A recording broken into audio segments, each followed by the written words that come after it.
Dalam peristiwa Mi'raj 50 semayang.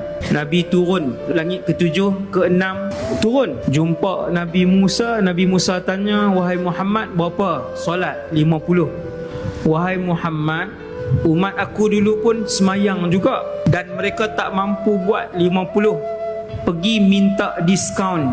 Nabi naik, minta kurang, Allah bagi kurang 5. Tuan-tuan nak tak mana muka tuan-tuan? Naik minta kurang. Nabi buat turun 45. Tuan-tuan bayangkan, hari ni kita ada 45 waktu. Setengah jam sekali qamat.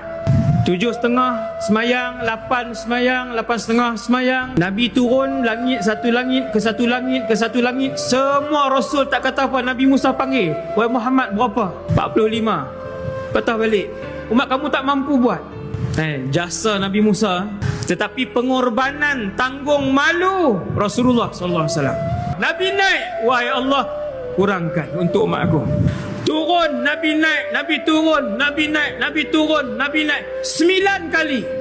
Cukup 5. Nabi Musa tanya, wahai Muhammad, berapa? 5. 5 pun umat kamu tak boleh buat. Nabi Musa, 5 umat kamu tak boleh buat. Ramai akan tinggal. Nabi Muhammad kata, wahai Musa, istahyaitu min Rabbi. Aku malu dengan Tuhanku. Malu Rasulullah. Tuan, anak-anak hari ni tak solat. Umat Islam ramai tinggal solat hari ni.